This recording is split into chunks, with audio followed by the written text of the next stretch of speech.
Hey everyone, welcome back to my YouTube channel.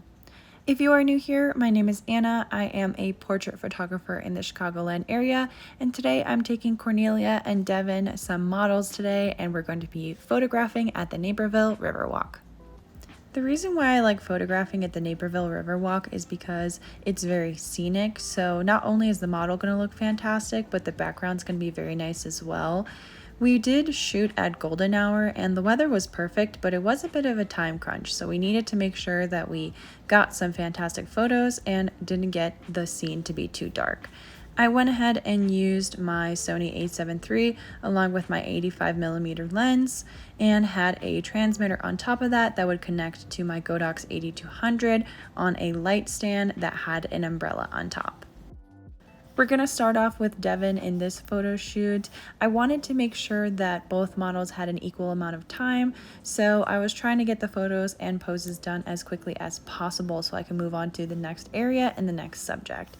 I also really liked Devon's outfit and I feel like it matched this scene better, so I wanted to make sure that a lot of his poses were masculine and fit this scene. So once we got a couple photos, it was time to open up Lightroom and begin editing. So the very first thing that we're going to do in Lightroom is we're going to do some basic edits. I went ahead and reduced the exposure just a little bit, and another thing that I mention a lot in my videos is that with off-camera flash, the Kelvin usually appears a more cooler tone. So I always try to warm up the photo by increasing some yellow into the basic adjustments as well. So go ahead and do your regular adjustments as you normally would, but then when you go into the selection tool, I usually try to boost the exposure of just the subject and make them really pop against the background. So that is something that you can do with an off-camera flash, just so you have less edits to work on, but I usually like to enhance in Lightroom as well. So another thing is just try to do as many adjustments as you can, just with texture and just focusing mainly on the subject, but this should be the final result.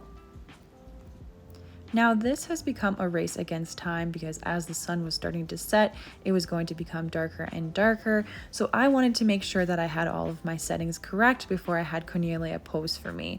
So I wanted to make sure that she wasn't exhausted by the time that I actually was getting the photos done. So I would typically just have her stand there and have my settings correct because I did not want to have it be overexposed and have to deal with that later. So one thing that I love about models is that they're very comfortable at posing in very public areas. And usually when you're in a public area, there will be a lot of people that will stare and try to figure out what you're doing.